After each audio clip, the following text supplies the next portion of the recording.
انسانوں کو قتل کرنے کا چل پڑا ہے یہ رواج، یہ بہت تیزی سے بڑھ رہا ہے، اور لگ یہ رہا ہے کہ اگلے دنوں میں ہر شخص ہاتھ میں پستول لے کر یا چھری لے کر انسانوں کے پیچھے بھاگ رہا ہوگا قتل کرنے کے لیے۔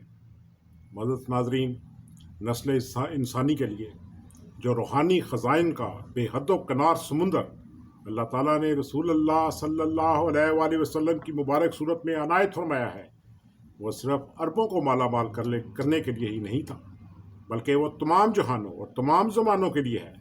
حضرت محمد مصطفیٰ صلی اللہ علیہ وآلہ وسلم تمام عالمین کے لیے رحمت بنا کر بھیجے گئے ہیں۔ اللہ تعالیٰ رسول اللہ صلی اللہ علیہ وآلہ وسلم کو مخاطب کرتے ہوئے فرماتا ہے، وَمَا أَرْسَلْنَاكَ إِلَّا رَحْمَةً لِلْعَالَمِينَ، یعنی ہم نے آپ کو تمام جہانوں اور تمام قوموں کے لیے رحمت بنا کر بھیجا ہے۔ کسی بھی دور اور زمانے کا انسان آپ کی سیرت پر عمل پیرا ہو کر روحانیت کے انتہائی مدارج حاصل کر سکتا ہے۔ قرآن مجید کی اصل تفسیر آپ کی ذات مقدسہ تھی، جسے دیکھ کر عربوں جیسی بھٹکی ہوئی اور سرکش قوم ایسی اللہ تعالیٰ کی مطیع ہو گئی کہ ان کے مرنے جینے، اٹھنے بیٹھنے، کھانے پینے، سونے جاگنے اور دوسرے تمام امور زندگی میں اللہ کی خوشنودی اولیت اختیار کر گئی۔ آج بھی اگر مسلمان تمام دنیا میں امن اور سلامتی سے رہنا چاہتے ہیں تو انہیں سیرت حضرت محمد مصطفیٰ صلی اللہ علیہ وآلہ وسلم کے دلکش اور انمول پھولوں کو گلے کا ہار بنانا ہوگا۔ یہی وہ واحد حل ہے جس سے اللہ تعالیٰ کو اپنا بنایا جا سکتا ہے۔ معزز ناظرین، اس وقت جو صورتحال ہے وہ انتہائی کربناک ہے۔ رسول اللہ علیہ وسلم کے نام پر، مقدس نام پر، ان کی مقدس تعلیم کا جس طریقے سے مذاق اڑایا جا رہا ہے اور قرآنی تعلیمات کو پس پشت ڈالا جا رہا ہے، وہ انتہائی تکلیف دہ ہے۔ ہمارے آقا حضرت محمد مصطفیٰ صلی اللہ علیہ وسلم جو رحمت للعالمین ہیں اور آپ کے جانثار اصحاب روحانی آسمان پر چمکنے والے ستارے ہیں، ہمیں تلاش کے باوجود ایک بھی ایسا واقعہ نہ دور مکہ میں نظر آتا ہے اور نہ ہی ہجرت کے بعد مدینہ کے دور میں نظر آتا ہے۔ یہی نہیں بلکہ صحابہ کے دور میں بھی اس کی مثال نہیں ملتی کہ توہین رسالت یا توہین مذہب کے جرم میں موت کی سزا دی گئی ہو۔ ہاں، فساد اور شر پھیلانے والوں کو سزا دینے کے کچھ واقعات ملتے ہیں۔ اللہ تعالیٰ قرآن شریف میں فرماتا ہے، فتنہ قتل سے بدتر ہے۔ آج کے دور میں جس قدر اسلامی معاشرے میں بگاڑ ہے اور قتل و غارت گری ہے، اس کی وجہ مولوی کا فتنہ اور فساد ہے۔ اگر توہین رسول صلی اللہ علیہ وآلہ وسلم کی سزا موت ہی ہوتی تو اس کے سب سے زیادہ حقدار کفار مکہ، کفار طائف اور مدینہ کے کفار تھے۔ اللہ تعالیٰ قرآن مجید فرقان حمید میں فرماتا ہے، ترجمہ، یقیناً وہ لوگ جو اللہ اور اس کے رسول کو اذیت پہنچاتے ہیں، اللہ نے ان پر دنیا میں بھی لعنت ڈالی ہے اور آخرت میں بھی، اور اس نے ان کے لیے رسوا کن عذاب تیار کیا ہے۔ سورۃ الاحزاب آیت 58۔ پھر اللہ تعالیٰ قرآن شریف میں فرماتا ہے، اور وہ لوگ جو اللہ کے رسول کو دکھ دیتے ہیں ان کے لیے دردناک عذاب مقدر ہے۔ سورۃ توبہ آیت 61۔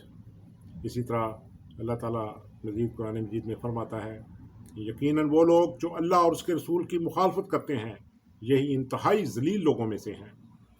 سورۃ مجادلہ آیت 21۔ پھر اللہ تعالیٰ فرماتا ہے، یقیناً وہ لوگ جو اللہ اور اس کے رسول کی مخالفت کرتے ہیں حالانکہ ہم کھلے کھلے نشانات نازل کر چکے، وہ اسی طرح ہلاک کر دیے گئے جیسے ان سے پہلے لوگ ہلاک کر دیے گئے، اور کافروں کے لیے ایک رسوا کن عذاب مقدر ہے۔ پھر اللہ تعالیٰ سورۃ الانفال کی آیت 14 میں فرماتا ہے، یہ اس لیے ہے کہ انہوں نے اللہ اور اس کے رسول کی سخت مخالفت کی، اور جو بھی اللہ اور اس کے رسول کی مخالفت کرتا ہے تو یقیناً اللہ سزا دینے میں بہت سخت ہے۔ ایک اور آیت سورۃ آل عمران آیت 187 میں اللہ تعالیٰ فرماتا ہے، تم ضرور اپنے اموال اور اپنی جانوں کے معاملہ میں آزمائے جاؤ گے، اور تم ضرور ان لوگوں سے جنہیں تم سے پہلے کتاب دی گئی اور ان سے جنہوں نے شرک کیا بہت تکلیف دہ باتیں سنو گے، اور اگر تم صبر کرو اور تقوی اختیار کرو تو یہ ایک بڑا باہمت کام ہے۔ معزز ناظرین، ان مقدس آیات میں اللہ نے توہین رسالت یا توہین مذہب کے مرتکب لوگوں کی سزا بھی تجویز فرما دی ہے، اور رسول اللہ صلی اللہ علیہ وآلہ وسلم اور آپ صلی اللہ علیہ وآلہ وسلم پر ایمان لانے والوں کو صبر کی بھی تلقین کی ہے۔ ان آیات میں قطعاً کسی کو بھی قتل کرنے کی ترغیب نہیں دی گئی ہے، بلکہ گستاخان کو جہنم کی رسوائی کی وعید سنائی گئی ہے۔ ڈاکٹر اسرار احمد صاحب نے کہا تھا، مسلمانوں کو حکم تھا کہ ڈٹے رہو، قائم رہو، مارے کھاؤ، لیکن مدافن میں بھی ہاتھ نہیں اٹھا سکتے، مگر یہ بدنصیبی ہے مسلمانوں کی کہ آج ان سے صبر رخصت ہو چکا ہے، اور اس وقت وہ خود ظالم بن چکے ہیں، جس بالکل قرآنی تعلیمات کے الٹ ان کا قول کردار اور ان کے افعال ہیں۔ یہ صورتحال انتہائی خوفناک ہے۔ تمام اگر رسول اللہ علیہ وسلم کی سیرت کو دیکھا جائے، ان کے زمانے کے حالات کو دیکھا جائے، اور رسول اللہ صلی اللہ علیہ وسلم پر جو مظالم کیے گئے اور صحابہ کو جس طرح اذیتیں دی گئی، اگر اس پر غور کیا جائے تو انسان بڑی آسانی سے یہ سمجھ سکتا ہے کہ آج ان قاتلوں کا رویہ قطعاً اسلامی نہیں، جو انسانوں کی جان لیتے ہیں اور لیتے بھی اللہ کے رسول کی محبت کے نام پر ہے، اور یہ اس سے بہت بڑی، اور یہ اس سے بڑی زیادتی نہیں ہو سکتی حضرت محمد مصطفیٰ صلی اللہ علیہ وسلم کے دین کے ساتھ، کہ وہ ان سے محبت کی بنیاد پر انسانوں کو بے دردی سے قتل کریں۔ یہی جن کا میں نے ابھی ذکر کیا ہے، جنہیں شہید کیا گیا ہے، ان کی 61 سال عمر تھی، اور ان کے بچے تھے، اور جو سب سے بڑا بچہ ہے ان کا، اس کی عمر 27 سال ہے، اور بغیر اس نے کوئی فتنہ نہیں پیدا کیا تھا، کوئی ظلم نہیں کیا کسی کے اوپر، کسی کے ساتھ زیادتی نہیں کی، کسی کو دھوکہ نہیں دیا، اور ان کا صرف اور صرف ایک ہی قصور تھا کہ ان کے عقائد ان نام نہاد ملاؤں سے علیحدہ تھے۔ تمام انبیاء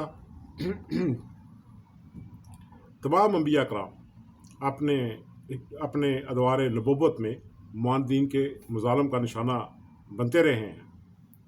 حضرت انس بیان کرتے ہیں کہ رسول خدا صلی اللہ علیہ وسلم نے فرمایا، اللہ کی راہ میں جتنا مجھے ڈرانے کی کوشش کی گئی، کسی اور کے لیے ایسی کوشش نہیں ہوئی، اور راہ مولا میں جتنی اذیت مجھے دی گئی اتنی کسی اور کو نہیں دی گئی، اور مجھ پر 30 دن ایسے گزرے کہ میرے اور بلال کے لیے کوئی کھانا نہیں تھا جسے کوئی زندہ وجود کھا سکے، سوائے معمولی سے کھانے کے جو بلال کی بغل کے نیچے آ سکتا تھا۔ آپ صلی اللہ علیہ وسلم جب نماز پڑھتے تو مشرکین مکہ ان کی ہنسی اڑاتے، آپ قرآن کریم کی تلاوت کرتے تو آپ کو گالیاں دیتے اور ساحر و مجنون کہہ کر پکارتے۔ حضرت عبداللہ بن مسعود رضی اللہ تعالیٰ عنہ فرماتے ہیں کہ حضرت محمد مصطفیٰ صلی اللہ علیہ وسلم کعبہ کے قریب نماز ادا فرما رہے تھے، قریشی بھی اپنی اپنی مجلسوں میں بیٹھے تھے۔ اتنے میں ایک قریشی کہنے لگا، ذرا اس محمد کی طرف دیکھو، قریشیوں تم میں سے کون ہے جو جائے کوڑا کرکٹ اور اونٹ کی خون آلود اوجڑی لائے، اور پھر جب محمد سجدے میں جائیں تو ان کے کاندھوں کے درمیان رکھ دیں۔ ان میں سے جو بدبخت ترین شخص تھا، اس نے یہ رذیل حرکت کرنے کا پیڑا اٹھایا، اور اسی طرح کیا کہ جناب محمد صلی اللہ علیہ وسلم جب سجدے میں تشریف لے گئے تو اس نے وہ بھاری گند آپ کے کاندھوں کے درمیان لا رکھا۔ رسول اللہ صلی اللہ علیہ وسلم کا چچا ابو لہب اسلام کا اتنا سخت دشمن تھا کہ جہاں جہاں ہمارے حبیب آقا جاتے وہیں یہ بھی پیچھے پیچھے چلا جاتا اور نبی کریم صلی اللہ علیہ وسلم کی تکذیب کرتا۔ اگر یہ شخص دیکھتا کہ نبی کریم صلی اللہ علیہ وسلم کسی اجنبی کے پاس کھڑے بات چیت کر رہے ہیں تو اس وقت تک کھڑا رہتا جب تک آپ اس اجنبی کے پاس کھڑے رہتے۔ جب آپ چلے جاتے تو اس اجنبی کو آپ کے بتائے ہوئے پیغام کے بالکل الٹ بتاتا۔ بڑے دردناک واقعات ہیں جنہیں بیان کرتے ہوئے بھی ایک بڑا حوصلہ چاہیے۔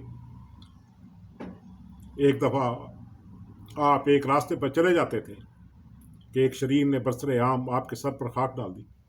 ایسی حالت میں آپ گھر تشریف لائے۔ آپ کی صاحبزادی فاطمہ نے یہ دیکھا تو جلدی سے پانی لے کر اس سے آپ کا سر دھویا اور زار زار رونے لگی۔ ہاں، حضرت صلی اللہ علیہ وسلم نے ان کو تسلی دی اور فرمایا، بیٹی رو نہیں، اللہ تیرے باپ کی خود حفاظت کرے گا اور یہ سب تکلیفیں دور ہو جائیں گی۔ آپ سے ان کا مذاق اڑایا جاتا تھا، جادوگر اور دیوانہ کہا جاتا تھا۔ ام جمیل ابو لہب کی بیوی اور معاویہ کی پھپھی آپ سے ان کے راستے میں کانٹے بچھا دیتی تھی۔ بدبخت عقبہ بن ابی معیط نے حالت سجدہ میں آپ کی گردن پر اپنا پاؤں رکھ کر اس قدر دبایا کہ آپ کو اپنی آنکھیں باہر نکلتی ہوئی محسوس ہوئی۔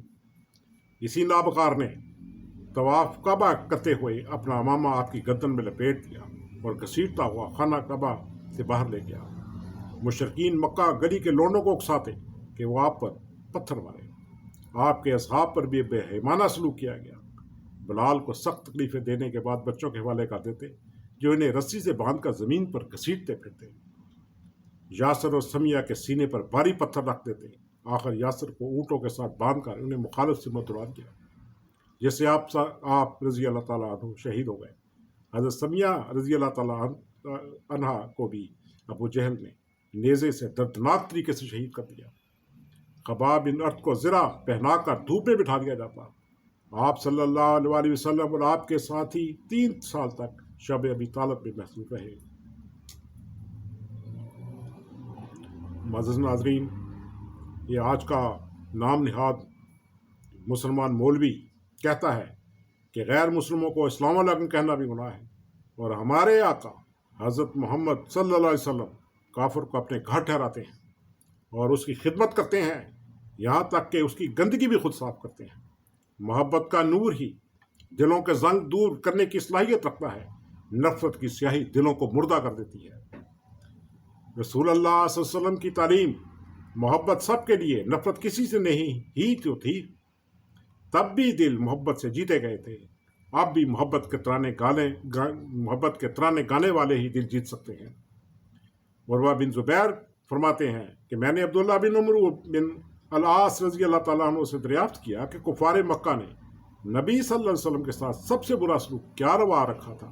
یہ سن کر عبداللہ بولے، نبی صلی اللہ علیہ وآلہ وسلم کعبۃ اللہ کے نزدیک نماز ادا فرما رہے تھے کہ اتنے میں عقبہ بن نبی معیط وہاں آیا اور آپ صلی اللہ علیہ وسلم کے گلے میں کپڑا ڈال کر اسے بل دینا شروع کر دیا۔ حضرت ابو بکر یہ دیکھ کر جلدی سے پہنچے اور عقبہ کو پکڑ کر پرے دھکیلا اور فرمانے لگے، تم ایک آدمی کو محض اس وجہ سے قتل کرتے ہو کہ وہ کہتا ہے کہ اس کا رب ایک اللہ ہے، اور تمہارے رب کی طرف سے واضح نشانیاں پہنچ چکی ہیں۔ یہ صحیح بخاری کی حدیث ہے۔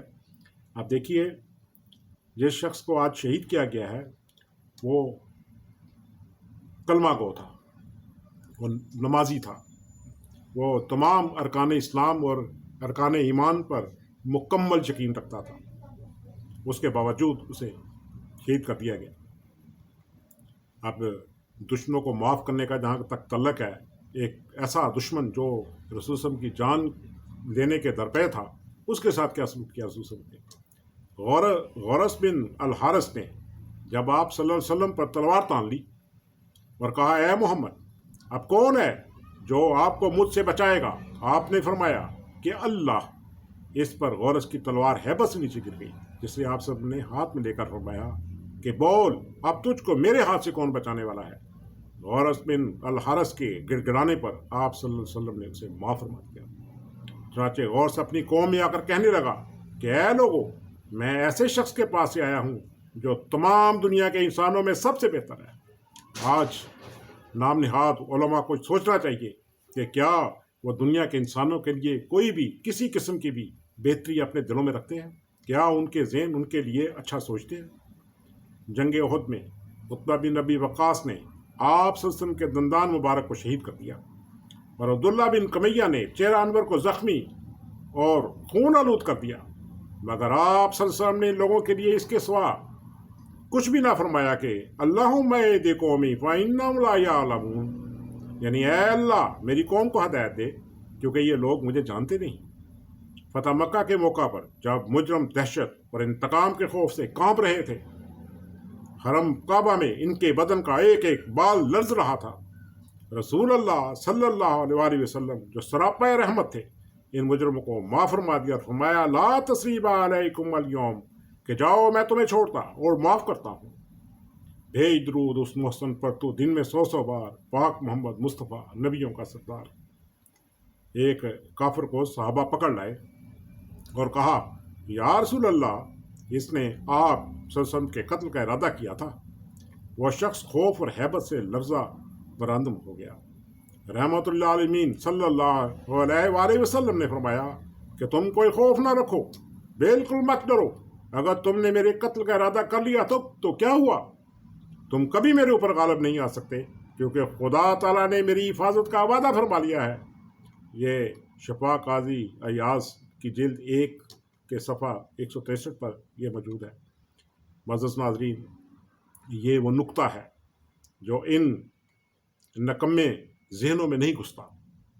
رسول اللہ صلی اللہ علیہ وسلم فرما رہے ہیں کہ کوئی میرے اوپر غالب نہیں آ سکتا، کیونکہ خدا نے میری حفاظت کا وعدہ فرما لیا ہے۔ جس کی زندگی اور عزت کی حفاظت کا وعدہ خدا نے کیا ہو، اسے کسی مولوی یا مولوی کے بنائے ہوئے قانون سے کیا مطلب؟ یاد رہے، خدا تعالیٰ شاتم رسول کو ضرور سزا دیتا ہے۔ رسول اللہ علیہ وسلم کی زندگی میں سب دشمنوں کے غرور خدا نے توڑ دیے تھے۔ جن کے غرور نہیں ٹوٹے ان کی گردنیں توڑ دی تھیں۔ آج بھی توہین رسالت کے مرتکب ہونے والے خدا کی پکڑ سے نہیں بچ سکتے، مگر کسی مولوی کو یہ حق نہیں ہے کہ وہ کسی انسان کی جان لے۔ خدا تعالیٰ کے توہین کو حکموں کی توہین کرتے ہوئے کسی ایک انسان کی جان لے دے۔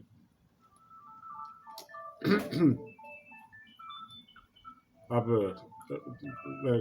ان کی رسول کی وسعت حوصلہ کو دشمن بھی داد دیتے ہیں۔ غزوہ طائف کے بعد جب حضرت حمزہ کے قاتل وحشی کو جنگ احد کے بعد رسول صلی اللہ علیہ وسلم کے سامنے لایا گیا تو آپ صلی اللہ علیہ وسلم نے اسے معاف فرما دیا۔ ابو بنو اسد کا رئیس طلیہ بن خویلد مسلمان ہو گیا تھا، لیکن پھر مرتد ہو گیا، بلکہ نبوت کا جھوٹا مدعی بن کر فتنہ و فساد کا موجب بنا، مگر شکست کھا کر عرب سے بھاگ گیا۔ کچھ عرصہ بعد دوبارہ طائب ہوا اور آخر کئی اسلامی جنگوں میں حصہ لے کر اسلام پر وفات پا گیا۔ جب جنگ احد میں آپ کے زخموں سے بہت خون بہہ رہا تھا اور آپ اس خون کو دیکھ کر حسرت کے ساتھ فرماتے تھے، کس طرح نجات پائے گی وہ قوم جس نے اپنے نبی کے منہ کو اس کے خون سے رنگ دیا، اس جرم میں کہ وہ انہیں خدا کی طرف بلاتا ہے۔ اب یہ دیکھیں، آج اسی نبی کو ماننے والے کو، جو ایک خدا پر یقین رکھنے والا اور خدا کی طرف ہی بلانے والا تھا، اس کو نہ صرف خون سے رنگ دیا بلکہ اس کی جان لے لی گئی۔ اور یہ وہی بات آتی ہے کہ اے میرے اللہ، ان کو معاف کر دے، جیسا کہ رسول صلی اللہ علیہ وسلم نے فرمایا تھا، اے میرے اللہ تو میری قوم کو معاف کر دے۔ اس موقع پر سورۃ آل عمران کی آیت 129 نازل ہوئی، یعنی عذاب اور عفو کا معاملہ اللہ کے ہاتھ میں ہے، اس سے تمہیں کوئی سروکار نہیں، جسے چاہے گا معاف کرے گا اور جسے چاہے گا عذاب دے گا۔ معزز ناظرین، ہم دیکھتے ہیں کیسا ہی ہوا جیسا اللہ نے کہا تھا۔ اکرمہ، خالد بن ولید اور وحشی اور کے علاوہ بہت سے دشمنان خدا اور دشمنان رسول بعد میں عاشقان خدا اور عاشقان رسول بن گئے اور اسلامی جھنڈے کے سائے تلے عظیم کارنامے سر انجام دیے اور آسمان عظمت پر چمکنے والے ستارے بن گئے۔ اسی طرح ایسے بدبخت بھی تھے جن کے جرائم بڑھتے گئے اور اللہ تعالیٰ نے انہیں عبرت کا نشان بنا دیا۔ یقیناً اللہ تعالیٰ جسے چاہتا ہے جنت میں داخل کرتا ہے اور دنیا میں عزت و احترام کے عظیم خزانے عطا کر دیتا ہے، اور جسے چاہے جہنم میں داخل کرتا ہے اور ایسے لوگوں کی اس فانی دنیا میں عزت کو ذلت کے اندھیروں میں دھکیل دیتا ہے۔ کسی کو نوازتا ہے اور چھین لینا صرف خدا تعالیٰ کو زیبا ہے۔ طائف کے وفد کا رئیس عبد باللیل وہی شخص تھا، یہ وہی جاہل تھا جس نے سفر طائف میں آپ اپنے 2 بھائیوں کے ساتھ مل کر آپ صلی اللہ علیہ وسلم کو طائف سے نکال دیا تھا۔ جب ایک جگہ آپ صلی اللہ علیہ وسلم زخموں سے چور ہونے اور تھکان کی وجہ سے بیٹھ گئے تو آپ کو بغلوں سے پکڑ کر اٹھا دیا تھا، جو رسول اللہ صلی اللہ علیہ وسلم کی اعزاز رسانی میں پیش تھا۔ اس گستاخ رسول بد تہذیب اور آزار رساں دشمن اور کافر کو حضرت صلی اللہ علیہ وآلہ وسلم نے دنیا کے مقدس مقام مسجد نبی میں اتارا اور اس کے ساتھیوں کو مسجد نبی کے صحن میں خیمے نصب کروا کر ٹھہرایا۔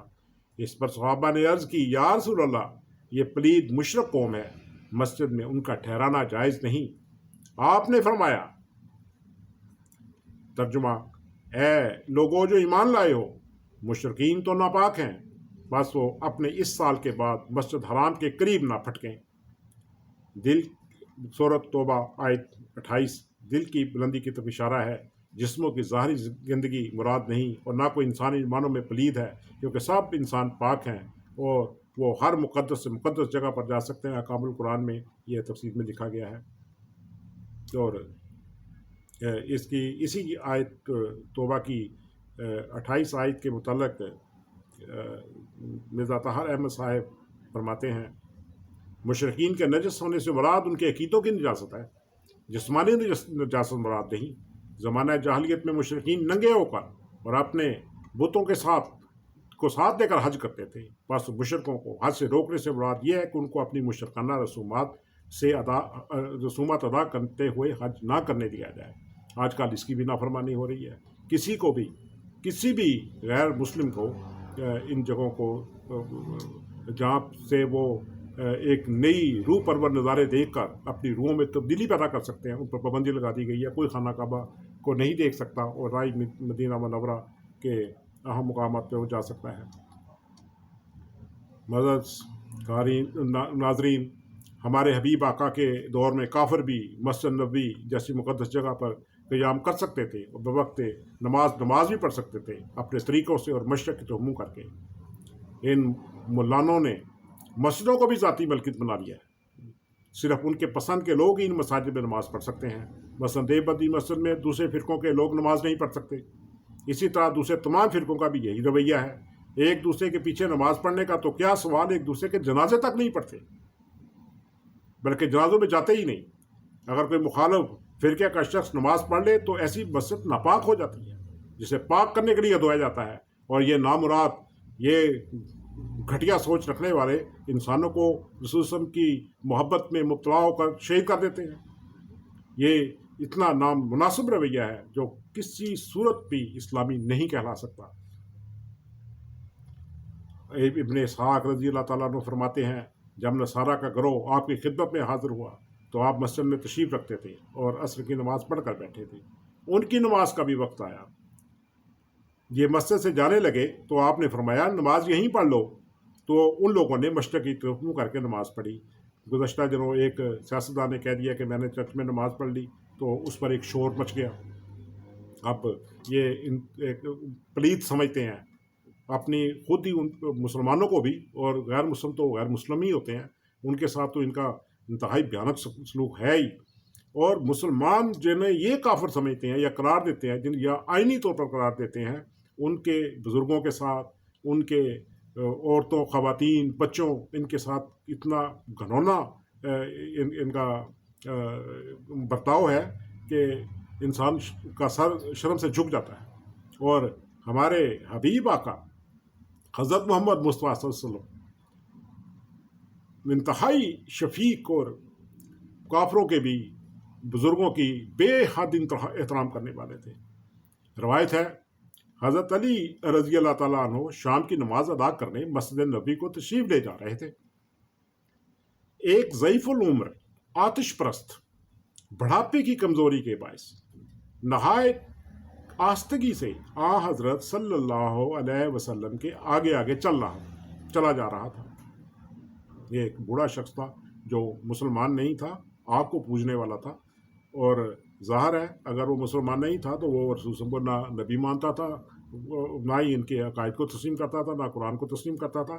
اس کے باوجود یہ شخص کمزوری کے باعث نہایت آستگی سے حضرت صلی اللہ علیہ وسلم کے آگے آگے چلا جا رہا تھا۔ جناب صلی اللہ علیہ وسلم نے اس وقت تک اس سے پیش قدمی نہ فرمائی جب تک وہ خد مسجد سے نہ گزر گیا، حالانکہ ادائیگی نماز میں اس توقف کی وجہ سے تاخیر واقع ہو گئی۔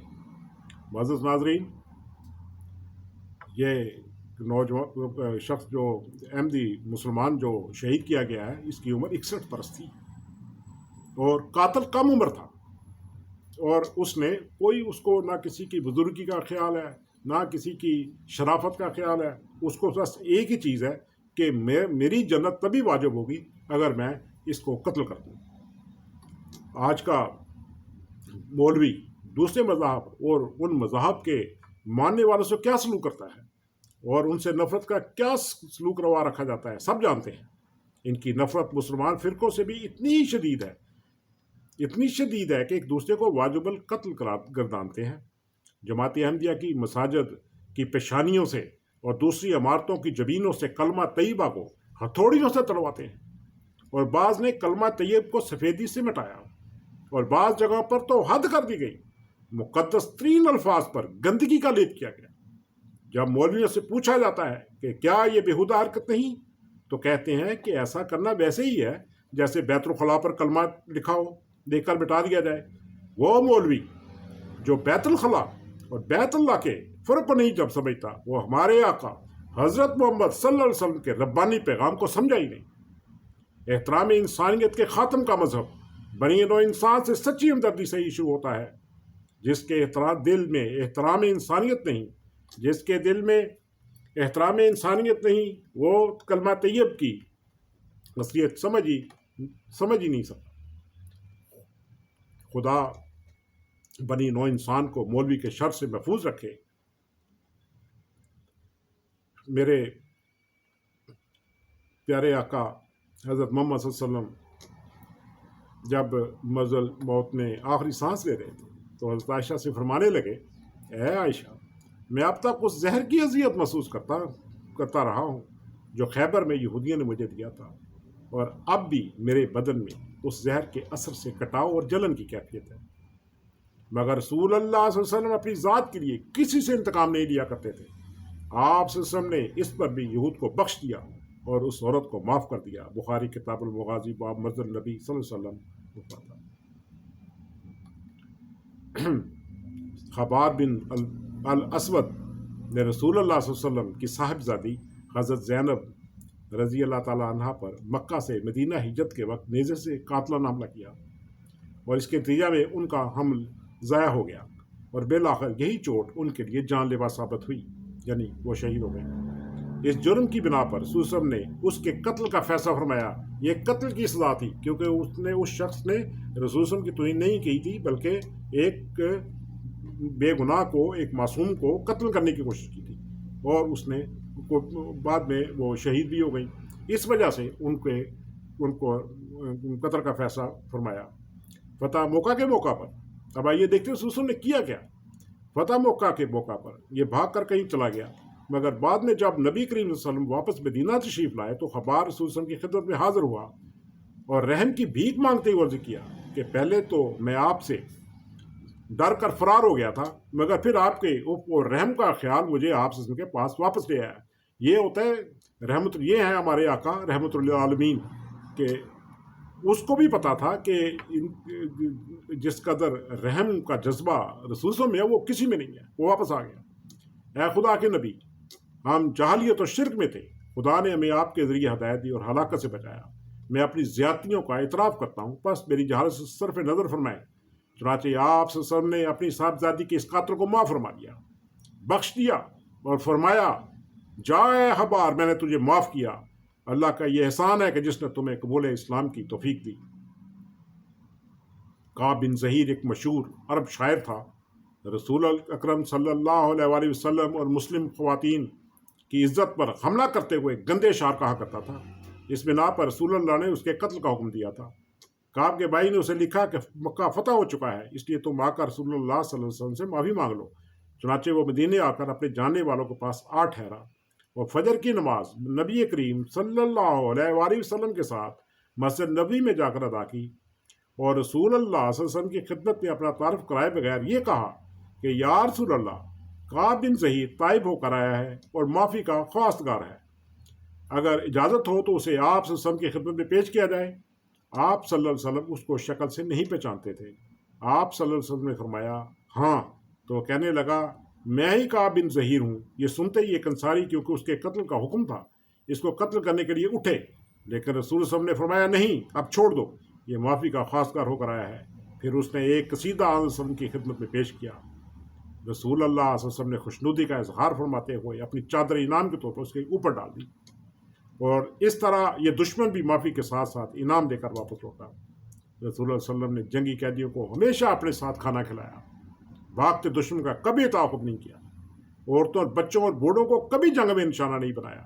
جو فدیہ نہیں دے سکتا تو اس سے وعدہ ایسے کرتے کہ آئندہ وہ مسلمانوں سے جنگ نہیں کرے گا اور عبادت گاہوں کو مسمار نہیں کرے گا۔ وہ رسول صلی اللہ علیہ وسلم کافروں سے کہا کرتے تھے کہ وہ عبادت آج مسلمان کر رہے ہیں۔ میں نے پچھلے کسی پروگرام میں بتایا تھا، صرف 18 سال کے اندر پاکستان میں 104 مسجدوں کو برباد کر دیا گیا اور 4000 سے زائد افراد کو شہید اور زخمی کر دیا گیا۔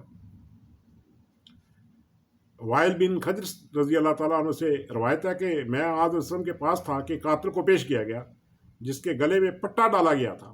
راوی کہتا ہے کہ آج وسلم نے مقتول کے وارث کو بلوایا اور فرمایا کیا تم معاف کرتے ہو؟ اس نے کہا نہیں۔ آپ سب نے فرمایا کیا تم دیت لو گے؟ اس نے کہا نہیں۔ آپ نے فرمایا کیا تم اسے قتل کرو گے؟ اس نے کہا جی ہاں۔ آج وسلم نے فرمایا اسے لے جاؤ۔ جب وہ شخص قاتل کو لے کر جانے لگا تو آج وسلم نے دوسری بار فرمایا کیا تم معاف کرتے ہو؟ اس نے کہا نہیں۔ آپ نے فرمایا کیا دیت لو گے؟ اس نے کہا نہیں۔ آپ نے فرمایا کیا تم اسے قتل ہی کرو گے؟ اس نے کہا جی حضور۔ آپ نے فرمایا اسے لے جاؤ۔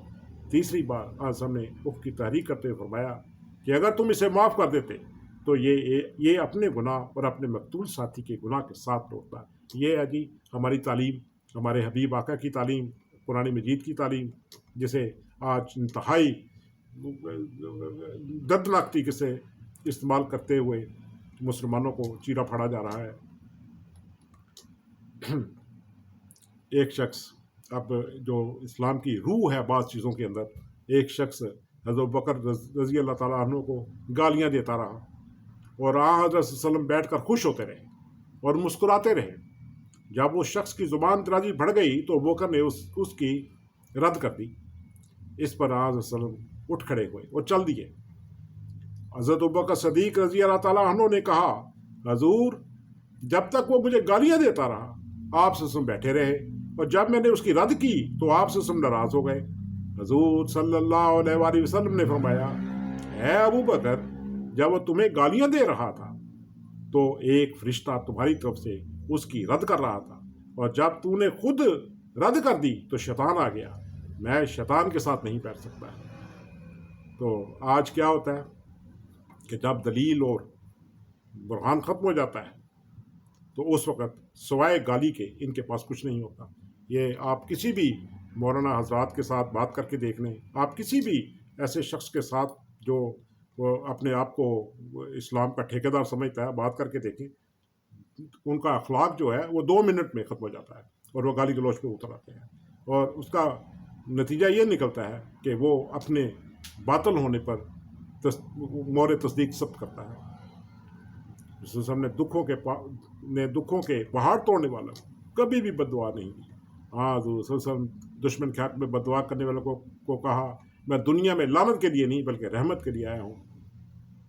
جب مکہ فتح ہو گیا تو میرے آقا حضرت محمد مصطفیٰ صلی اللہ علیہ وسلم نے ابو سفیان کے گھر پلانے والوں کو بھی معافی کا حقدار بنا دیا۔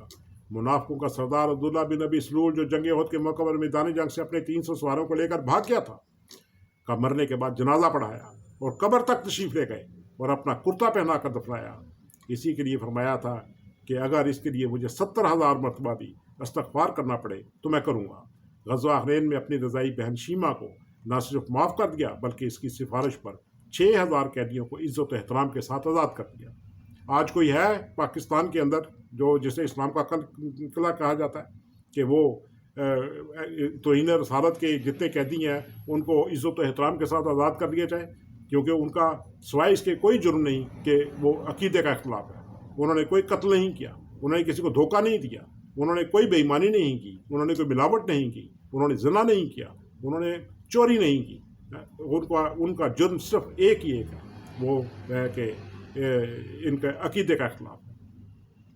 انہیں عزت و احترام سے کیوں نہیں رسول وسلم کی سیرت پر عمل کیا جاتا، اس سنت پر عمل کیا جاتا کہ وہ ان قیدیوں کو عزت و احترام کے ساتھ آزاد کرتے ہیں، اور اس قانون کو جو یہ انہیں قیدی بناتا ہے اس قانون کو ختم کیا جائے۔ عمیر بن وہب اور صفوان نے مل کر آج رسول وسلم کو قتل کرنے کی منصوبہ بندی کی، اور صفوان نے عمیر کو رسول وسلم کے قتل پر آمادہ کیا اور کہا کہ کیونکہ تمہارا بیٹا محمد صلی اللہ علیہ وسلم کی قید میں ہے، اس لیے تم اس سے ملنے کے بہانے جاؤ اور محمد صلی اللہ علیہ وسلم کو قتل کر دو۔ چنانچہ عمیر زہر میں بھجی تلوار لے کر رسول صلی اللہ علیہ وسلم کے دربار میں آیا۔ اس کی مشکوک حالت پر اس سے پوچھا گیا کہ کیا تو نے کوئی سازش تو تیار نہیں کی؟ پہلے تو اس نے انکار کیا، بعد میں تمام منصوبہ گوش گزار کر دیا اور کہا کہ اس منصوبہ کا علم صرف صفوان کو تھا، مگر رسول اللہ صلی اللہ علیہ وسلم کو معلوم ہو گیا۔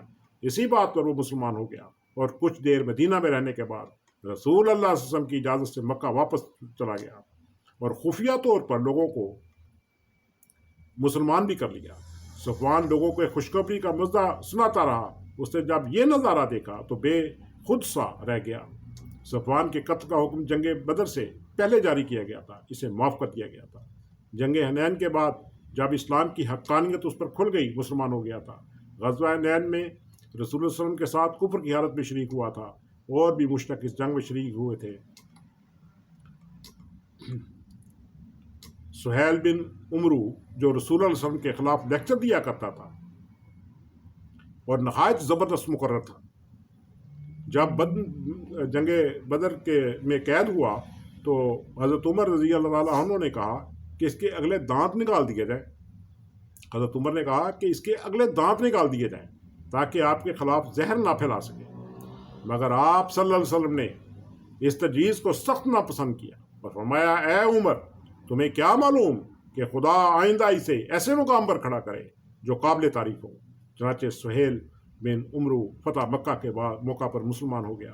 بعد میں رسول صلی اللہ علیہ وسلم کی وفات پر اس نے متزلزل مسلمانوں کو بچانے کے لیے اسلام کی تائید میں نہایت پر اثر خطبے دیے، جس کے نتیجے میں کئی مسلمان ڈگمگانے سے بچ گئے۔ یہ بحرین کے تھے سہیل بن عمرو۔ وہاں پر رسول کی وفات کے بعد اس بات پر فتنہ پیدا ہو گیا کہ رسول وسلم فوت نہیں ہو سکتے، بہت سارے لوگ مرتد ہو گئے۔ جب انہوں نے انہیں بتایا کہ جیسے تمام نبی پہلے فوت ہو چکے ہیں، اسی طریقے کے ساتھ رسول صاحب بھی فوت ہو گئے ہیں، کوئی بھی اس دنیا میں باقی نہیں رہتا، جس طرح پہلے سارے انبیاء چلے گئے اسی طرح رسول صاحب بھی وفات پا گئے ہیں۔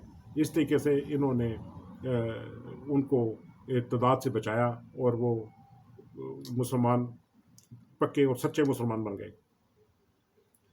سب سے ایک دو واقعات اور سنا کے میں اپنے اس مضمون کو ختم کروں گا۔ یہ بہت لمبا مضمون ہے، اس کے اندر اتنے بے شمار واقعات ہیں جو انسان کے دلوں کو گرما دینے والے ہیں اور ان کو صحیح اور سچا راستہ دکھانے والے ہیں، جو صبر پیدا کرنے والے ہیں، جو برداشت پیدا کرنے والے ہیں۔ اور یہی وہ سیرت ہے جس کو اس وقت مسلمانوں کو اپنانے کی ضرورت ہے، مگر بدقسمتی کے ساتھ وہ اس سے اپنا ناطہ توڑ بیٹھے ہیں۔ ان کے لیے سب کہانیاں، قصے، کہانیاں، روایات، تالمود کی کہانیاں اور زلیخا کے قصے اور اس طرح کی چیزیں ان کے پاس رہ گئی ہیں جو کسی بھی طریقے کے ساتھ اسلامی نہیں کہلا سکتے۔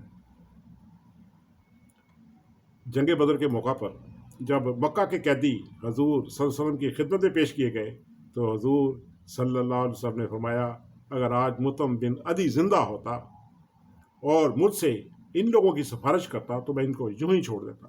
معزز ناظرین، مطعم بن عدی مکہ کا ایک شریف آدمی تھا، گو اسے اسلام قبول کرنے کی توفیق نہیں ملی، مگر اس کو بعض مواقع پر حضور کی مدد کی سعادت حاصل ہوئی تھی۔ خاص طور پر طائف سے واپسی کے موقع پر مطعم بن عدی اور اس کے 2 بیٹوں نے مدد کی تھی، جس کو حضور صلی اللہ علیہ وسلم نے ہمیشہ یاد رکھا اور اس کی قدر کرتے رہے۔ معزز ناظرین، ہمارے مولوی کے نزدیک، نام نہاد مولوی کے نزدیک اور نام نہاد مسلمانوں کے نزدیک تو بے شک کافر یا مولوی بنایا ہوا مسلمان کافر کتنا بھی شریف ہو، مولوی کے نزدیک تو بے شک کافر یا مولوی کا بنایا ہوا مسلمان کافر کتنا ہی بھی شریف ہو، احسان کرنے والا ہو، بس نفرت کے قابل ہوتا ہے۔ مثال کے طور پر پاکستان کے پہلے وزیر خارجہ چودھری ظفر اللہ خان نے عالمی عدالت انصاف کے چیف جج بن کر قوم کا نام روشن کیا۔ اسی طرح پاکستان کے عظیم مسلمان سپورٹ ڈاکٹر عبدالسلام نے دنیا اسلام کے پہلے سائنسدان ہیں جنہوں نے طبیعت میں نوبل انعام حاصل کر کے نہ صرف پاکستان بلکہ دنیا اسلام کا سر فخر سے بلند کر دیا۔ ان کے ساتھ ہم وطنوں نے کیا سلوک کیا سبھی جانتے ہیں، اور یہ بھی ایک حقیقت ہے کہ اللہ تعالیٰ نے وہ جن لوگوں نے توبہ نہیں کی اور وہ اپنے ظلم کرنے کی عادت سے باز نہیں آئے، اللہ تعالیٰ نے انہیں عبرت کا نشان بنا دیا، جن میں ابو جہل تھا، ابو لہب ہے، اور بہت سارے ایسے لوگ ہیں جنہیں اللہ تعالیٰ نے عبرت کا نشان بنا دیا۔ ابو لہب کے بارے میں تو یہ کہا جاتا ہے کہ وہ سارا وقت زندہ رہا اور فتح مکہ کے چند دنوں کے بعد وہ فوت ہو گیا، تو اس کی جسم سے اس قدر اس کے بدبو آ رہی تھی کہ اس کو بہت بڑے مشکل کے ساتھ انہیں ایک گڑھے میں پھینکا گیا اور اوپر اس کی مٹی ڈال دی گئی۔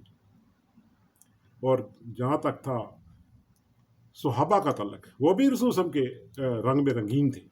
رسول وسلم کے صحابہ کی بھی عظیم شان تھی، وہ اپنے محبوب آقا کے رنگ میں اس قدر رنگین تھے کہ میدان جنگ میں بھی رسول اللہ صلی اللہ علیہ وسلم کے بتائے ہوئے ذریعے سنوں کو نہیں بھولتے تھے۔ صرف ایک واقعہ پیش خدمت ہے۔ حضرت ابو دجانہ رضی اللہ تعالیٰ عنہ نے جنگ احد میں رسول اللہ صلی اللہ علیہ وسلم کی دی ہوئی تلوار کا خوب حق ادا کیا۔ انہیں رسول اللہ صلی اللہ علیہ وسلم نے اپنی تلوار دی ہوئی تھی، اور دشمنوں کو مارتے کاٹتے ہوئے، دشمنوں کی صفوں کو چیرتے ہوئے کفار کے عقب میں جا پہنچے، جہاں ابو سفیان کی بیوی ہند اپنی ساتھیوں کے ساتھ اپنے مردوں کو بھڑکانے والے اشعار گا رہی تھی۔ حضرت ابو دجانہ رضی اللہ تعالیٰ عنہ نے ہند کو مارنے کے لیے تلوار اٹھائی، مگر نیچے کر دی کہ رسول اللہ صلی اللہ علیہ وسلم کی عطا کی ہوئی تلوار کا یہ حق نہیں کہ ایک ایسی عورت پر اٹھے جس کا مرد محافظ بھی نہ ہو۔ اب یہ تھے ہمارے صحابہ رضوان اللہ جو رسول صلی اللہ علیہ وسلم کی رنگ میں رنگین تھے۔ معزز ناظرین، یہ واقعات جو میں نے ابھی آپ کے سامنے پیش کیے ہیں، ان سے ایک بات اظہر من الشمس ہے کہ رسول اللہ صلی اللہ علیہ وآلہ وسلم سراپا رحمت تھے اور انسانیت کے سچے خیر خواہ تھے۔ ان کے دیے ہوئے انسانیت کے سبق اور اعلیٰ اخلاق نے دنیا عرب کو آپ صلی اللہ علیہ وسلم کی زندگی میں ہی آپ سے ان کا گرویدہ بنا دیا تھا، اور آپ صلی اللہ علیہ وسلم کے غلاموں نے آپ کی سیرت کے درخشاں باغ کی رعنائیوں سے خوب جی بھر کر حصہ لیا، جس کے نتیجے میں وہ دنیا کے امام بن گئے۔ آج کا مولوی کہتا ہے کہ رسول اللہ کی سیرت کو آج کا مسلمان مشن راہ نہیں بنا سکتا۔ مثال کے طور پہ مولوی کہتا ہے کہ رسول اللہ کا حق تھا کہ وہ اپنے دشمنوں کو معاف کر دیں، مگر آج مسلمانوں کو یہ حق نہیں پہنچتا کہ رسول اللہ صلی اللہ علیہ وسلم کے گستاخ کو معاف کر دیں۔ اور یہ جو جس پہ الزام لگاتے ہیں گستاخی کا، وہ گستاخ ہوتے بھی نہیں، صرف عقیدے کا فرق ہوتا ہے۔ جسے یہ اپنی مرضی کے ساتھ جس کو چاہے جو مرضی کہہ دیں، کسی کو گستاخ کہہ دیں، کسی کو مرتد کہہ دیں، کسی کو زندیق کہہ دیں، یہ کچھ بھی کہہ سکتے ہیں۔ جیسا کہ سنی اتحاد کونسل کے چیئرمین حاجی فضل کریم نے کہا تھا کہ آپ کا حق تھا کہ جس کو چاہے معاف کر دیں، ہم میں سے کسی کو یہ اجازت نہیں کہ تجھے ساتھ کے بزرگ کو معاف کر دے۔ معزز ناظرین، اس کا سادہ سا جواب تو یہ ہے کہ اس کے نتیجے میں قطر وہ پھل نصیب نہیں ہو سکتے جو سیرت محمدی کو اپنا کر حاصل کیے جا سکتے ہیں۔ اس کے بعد ابھی تک بہت سارے ایسے واقعات ہو چکے ہیں، اس وقت بھی سینکڑوں لوگ، شاید ہزاروں لوگ تو انہیں مذہب کے جرم میں پاکستان کی جیلوں میں قید ہیں اور ان کی زندگیاں خطرے میں ہیں۔ اب چونکہ اس وقت ریاست کے کندھوں پر مولوی بیٹھا ہے تو ہر بات پہ انہیں سے مشورہ لیتا ہے، جہاں پر ان کو دل کرتا ہے اسلامی نظریاتی 6-7 ادارے بنائے ہوئے ہیں، اسلامی نظریاتی کونسل، شریعت کونسل اور فلانا ٹمکانا، پتہ نہیں کون کون سی چیزیں بنائی ہوئی ہیں، جہاں پر مولوی بیٹھے ہیں اور ہزاروں مولوی ان کے تنخواہ دار نوکر ہیں جو یہاں پر بیٹھے ہوئے ہیں۔ تو ان سے کسی قسم کی بھی توقع رکھنا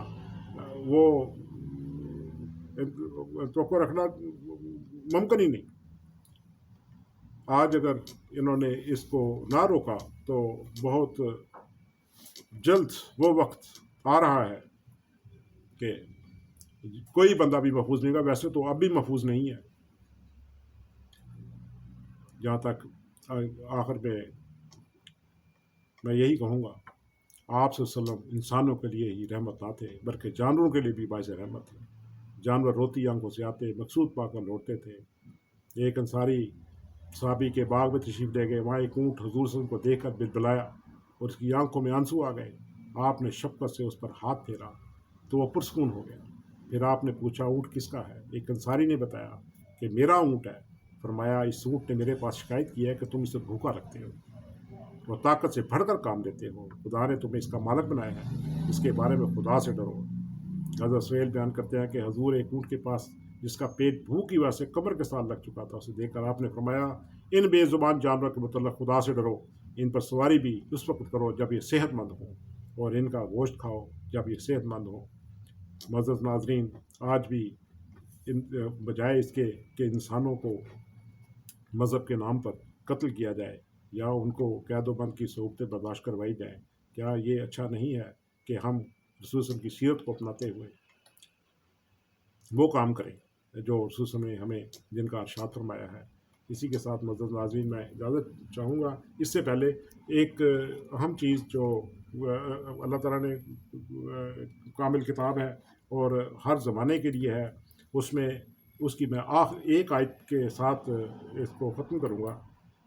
آج کا جو فسادی مولوی مولانا حضرات جو ہیں یہ فسادی بن چکے ہیں، اللہ تعالیٰ نے فتنے کو اور فتنے فساد کو قتل سے زیادہ سنگین قرار دیا ہے، اور ایسے لوگوں کی سزا بھی اللہ تعالیٰ نے رکھی ہے۔ اللہ تعالیٰ نے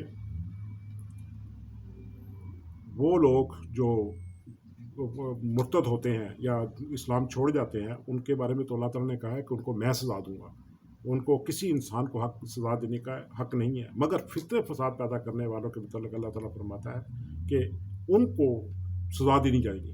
مثلاً اس کے سورۃ المائدہ کی آیت 34 میں اللہ تعالیٰ فرماتا ہے، ترجمہ بیان کر دیتا ہوں، یقین ان لوگوں کی جزا جو اللہ اور اس کے رسول سے لڑتے ہیں اور زمین میں فساد پھیلانے کی کوشش کرتے ہیں، یہ ہے کہ انہیں سختی سے قتل کیا جائے یا دار پر چڑھایا جائے یا ان کے ہاتھ اور پاؤں مخالف سمتوں سے کاٹ دیے جائیں یا انہیں دیس نکالا دیا جائے۔